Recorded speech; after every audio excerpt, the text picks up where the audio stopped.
क्या आपको पता है मैथ्स एक मैजिक जैसा है, क्योंकि इससे आप बहुत सारी अलग अलग मिस्ट्री सॉल्व कर सकते हैं और ये आपके डेली लाइफ में भी बहुत यूजफुल होगा। तो दोस्तों, वेलकम टू भार्गव की पाठशाला। और आज हम इस वीडियो में सीखेंगे शेप्स, एडिशन, सब्सट्रैक्शन, मल्टीप्लिकेशन और डिवीजन। तो चलो चालू करें शेप से। दो टाइप की लाइंस होती है, एक स्ट्रेट लाइन और एक कर्व्ड लाइन।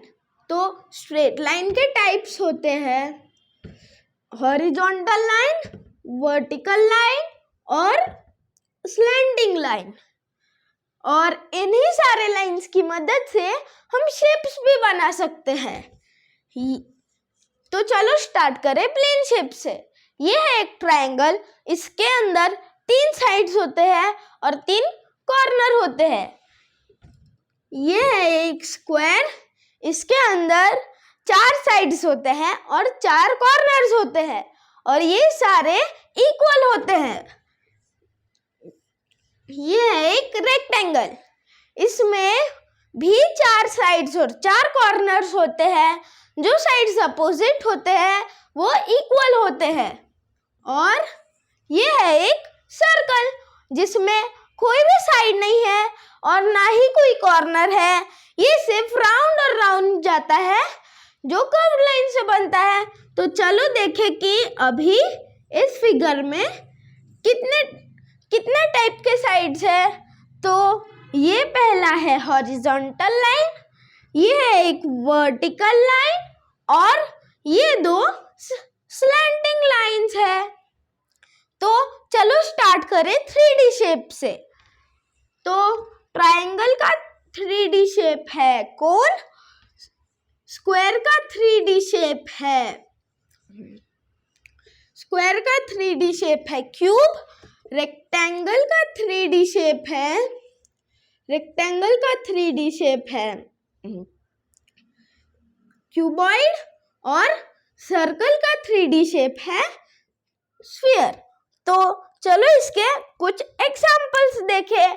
तो ये बॉल एक स्फीयर शेप का है, ये कंपास का बॉडी पार्ट पूरा सिलेंडर से बना है, लेकिन इसका ऊपरी हिस्सा कोन शेप का है।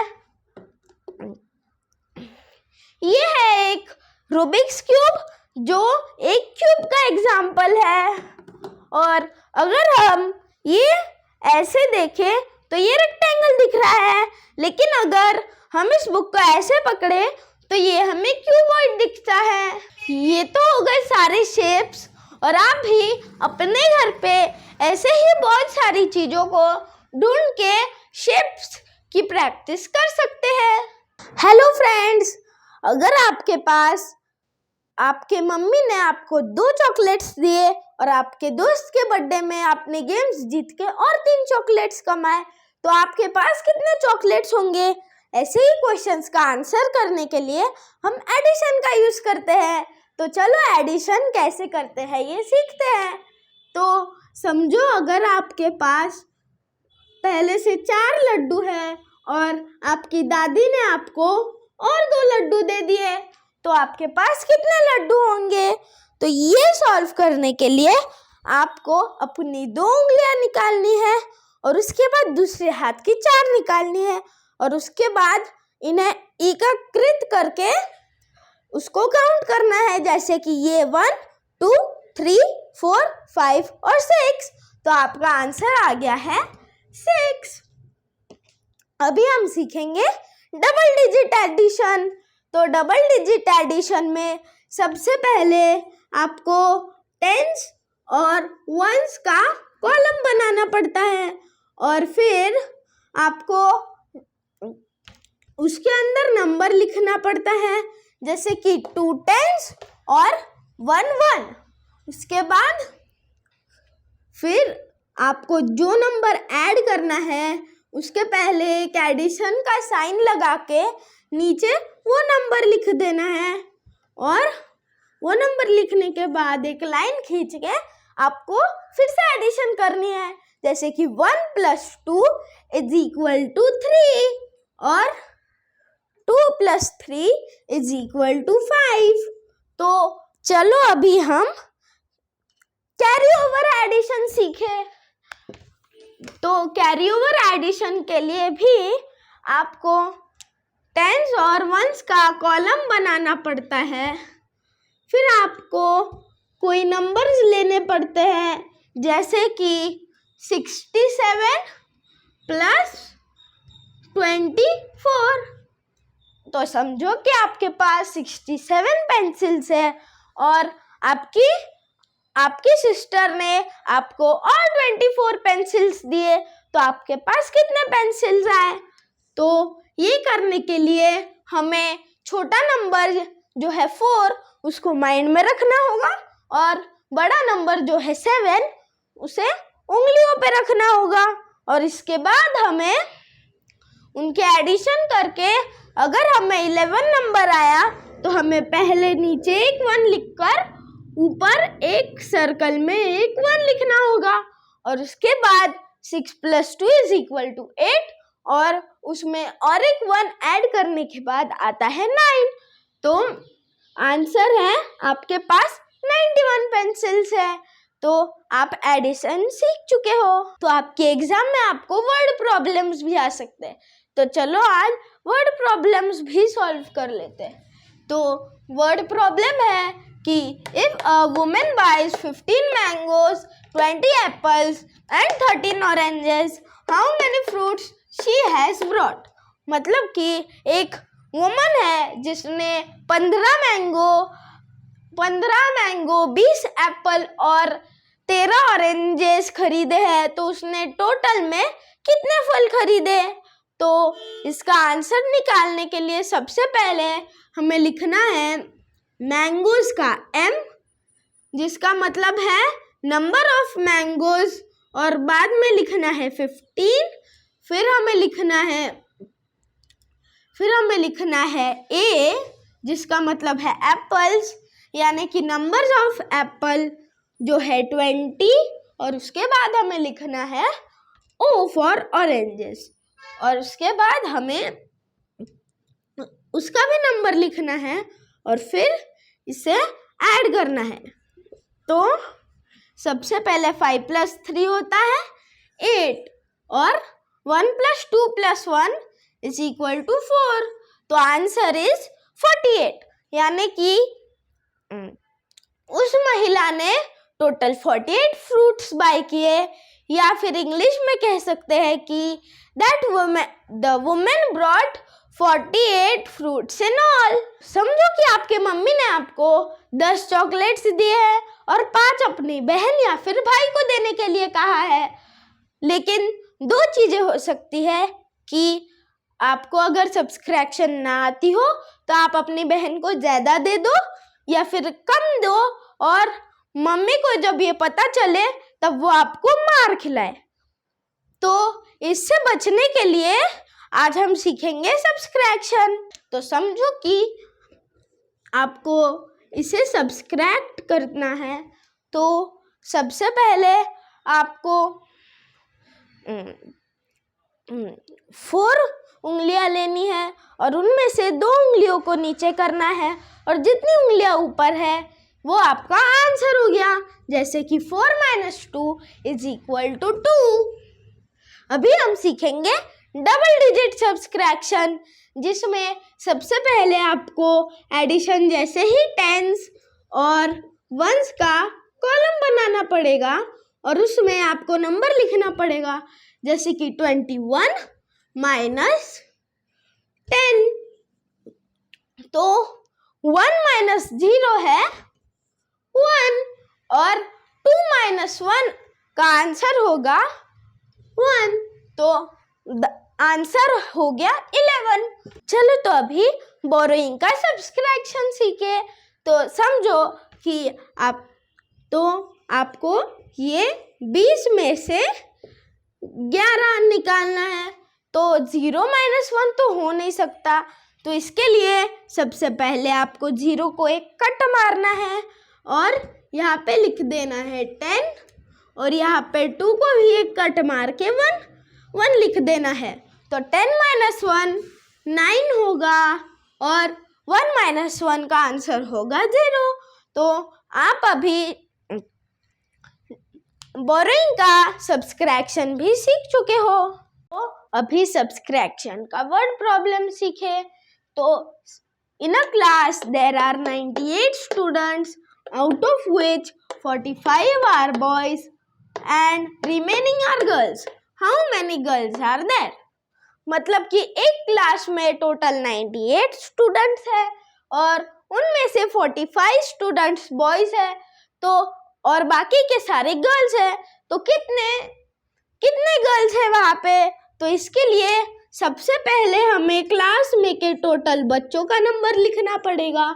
उसके बाद जैसे कि हो गया टोटल नंबर और स्टूडेंट्स इन अ क्लास। उसके बाद बॉयज के लिए बी लिखकर 45 लिखना होगा और टोटल और बॉयज को सब्सट्रैक्ट करना होगा। तो 8 - 5 = 3 और 9 - 4 = 5। तो आंसर है कि उस क्लास में 53 गर्ल्स है या फिर there are 53 girls in the class. तो दोस्तों समझो कि आपका बर्थडे है और आप हर एक दोस्त को रिटर्न गिफ्ट में 2 चॉकलेट्स दोगे और आपने अपने बर्थडे पे 10 बच्चों को बुलाया है।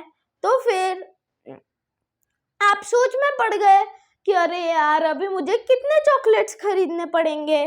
तो ऐसे ही क्वेश्चंस का आंसर पाने के लिए हम आज सीखेंगे मल्टीप्लिकेशन। तो चलो स्टार्ट करें सिंगल डिजिट मल्टीप्लिकेशन से। तो सबसे पहले मल्टीप्लिकेशन करने के पहले आपको 1 to 10 के टेबल्स याद रखने होंगे। और चलो तो स्टार्ट करें। तो अभी हमें लिखना है कि 2 × 3। तो इसमें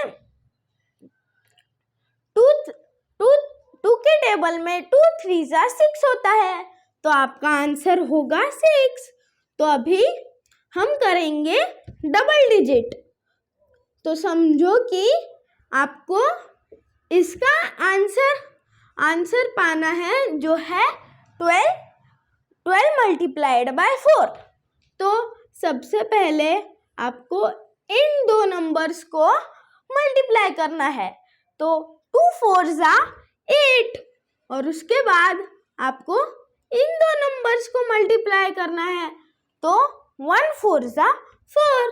तो आपका आंसर है 48। तो अभी हम कैरी ओवर मल्टीप्लिकेशन सीखते हैं। तो इसके लिए सबसे पहले हमें एक सम निकलना पड़ेगा, जैसे कि 14 × 5। तो सबसे पहले हमें इन 2 नंबर्स को मल्टीप्लाई करना है और 4 × 5 = 20 होता है। तो हमें सबसे पहले इधर 0 लगाना है और ऊपर 2 लगाना है। इसके बाद हमें इन 2 नंबर्स को मल्टीप्लाई करना है और 1 × 5 = 5 और 5 में 2 ऐड किया तो 7 होता है। तो आपका आंसर है 70। तो आप अभी कैरी ओवर मल्टीप्लिकेशन भी सीख चुके हैं। मल्टीप्लिकेशन में 2 फन और इम्पोर्टेंट फैक्ट्स भी होते हैं जो आपको मल्टीप्लिकेशन करने के पहले पता होने चाहिए कि अगर कोई भी नंबर को 0 से मल्टीप्लाई किया तो आंसर 0 ही आएगा, और अगर आपने कोई भी नंबर को 1 से मल्टीप्लाई किया तो आंसर जो नंबर आपने मल्टीप्लाई किया है वही नंबर होगा। तो आप अभी 2 फन फैक्ट्स और carry over multiplication, double digit multiplication और सिंगल डिजिट मल्टीप्लिकेशन सीख चुके हैं। तो चलो स्टार्ट करें word problems. There are 3 rabbits, each rabbit ate 3 carrots. How many carrots were there in all? यानी कि 3 खरगोश थे, तीनों खरगोशों ने 3-3 गाजर खाए। उनके खाने के पहले कितने गाजर बचे थे? तो हमें सबसे पहले कितने रैबिट थे उसे नोट करना होगा और उसके बाद एक मल्टीप्लिकेशन का साइन लगा के कितने कैरेट्स थे उसे नोट करना होगा और अभी हमें इन्हें मल्टीप्लाई करना होगा। तो 3 3 9। तो आपके वर्ड प्रॉब्लम का आंसर है there were 9 carrots in all, या फिर उन सबसे पहले 9 कैरेट बचे थे। दोस्तों, तो अभी हम सीखेंगे डिवीजन। समझो कि आपके पापा ने एक वाटरमेलन लाया है और उसे 15 भागों में डिवाइड किया है। तो और आपके फैमिली में सिर्फ 4 लोग हैं, तो हर एक को कितने पीसेस मिलेंगे और कितने बाकी रहेंगे? तो ऐसे ही सवालों का जवाब देने के लिए हम सीखेंगे डिवीजन। तो दोस्तों, चलो स्टार्ट करें डिवीजन से। तो डिवीजन में सबसे पहले हमें एक ऐसा सिंबल ड्रॉ करना होता है और इसके बाद बड़े नंबर को अंदर लिखकर छोटे नंबर को बाहर लिखना होता है। तो चलो स्टार्ट करें सिंगल डिजिट डिवीजन से। तो समझो हमने डिवीजन का सम लिया है जो है 9 डिवाइडेड बाय 3। तो हमें देखना होगा कि 3 के टेबल में 9 कब आता है। उसके लिए हमें टेबल लिखना होगा और 9 जब आए तब रुकना होगा और फिर काउंट करना होगा कितने नंबर्स लिखे। तो 1 2 3। तो 9 डिवाइडेड बाय 3 का आंसर होगा 3, जो हम ऊपर लिखेंगे और फिर हम -9 करके यहाँ पे 0 लिखेंगे जो है रिमाइंडर। और ये ऊपर का क्वेश्चन है, जो नंबर अंदर है वो डिविडेंड होता है और जो नंबर बाहर होता है वो डिविजर होता है। तो चलो हम अभी करते हैं डबल डिजिट डिवीजन। तो समझो कि आपको इसे डिवाइड करना है, तो आपको 4 का टेबल लिखना होगा और देखना होगा कि उसमें 20 कब आता है। तो चलो हम लिखते हैं और 20 पे स्टॉप हो गए। तो 1 2 3 4 5, 4 5 20। तो यहाँ पे ऊपर हम 5 लिखेंगे और उसमें से 20 माइनस कर 0 आएगा।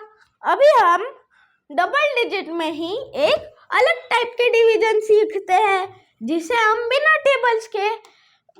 टेबल्स को बिना लिखे भी कर सकते हैं। तो हमारा एग्जाम्पल है 91/11।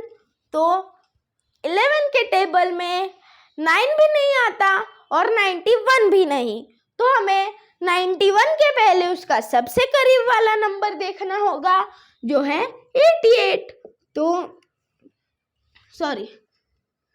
तो हमें ऊपर लिखना होगा 8, क्योंकि 11 8 सा 88 और नीचे -88 करना होगा। तो अभी 1 - 88 तो हो नहीं सकता, इसीलिए हमें बोरोइंग करना होगा और 9 का 8 बनाना होगा। फिर 11 - 8 आएगा 3 और 8 - 8 0। तो 3 है रिमाइंडर और 8 क्वोशिएंट है। तो चलो अभी एक वर्ड प्रॉब्लम सॉल्व करें। 1 samosa costs 9 rupees. Bhargav has 100 rupees. How many samosas can Bhargav buy? यानी कि एक समोसा 9 रुपया के लिए बिकता है। भार्गव के पास 100 रुपया है, वो कितने समोसा बाइस कर सकता है? तो सबसे पहले हमें ऐसा सिंबल बनाना होगा, फिर हमें अंदर 100 लिखकर बाहर 9 लिखना होगा और 9 के टेबल में 100 नहीं आता, लेकिन 9 11 जा 99 होता है। तो ऊपर हमें 11 लिखना होगा और नीचे -99 करना होगा, फिर 0 का बोरो ओवर करना होगा और ये बोरो ओवर में 10 का 9 बना के इसको 0 करना होगा। फिर 10 - 9 is equal to 1, 9 - 9 is equal to 0 और 0 - 0 इज इक्वल टू 0। तो हमारा रिमाइंडर है 1 और हमारा क्वेश्चन है 11, यानी कि भार्गव 11 समोसे खरीद सकता है और उसके पास 1 रुपया बचेगा, या फिर Bhargav can buy 11 samosas and there will be 1 rupees left with him। तो दोस्तों, आज के वीडियो में हमने सीखा शेप्स, एडिशन, सब्सट्रैक्शन, मल्टीप्लिकेशन और डिवीजन। और आज के वीडियो में बस इतना ही। अगर आपको मेरी वीडियो अच्छी लगी तो like, share and subscribe my channel. मिलते हैं कोई और मज़ेदार वीडियो में, तब तक के लिए बाय बाय।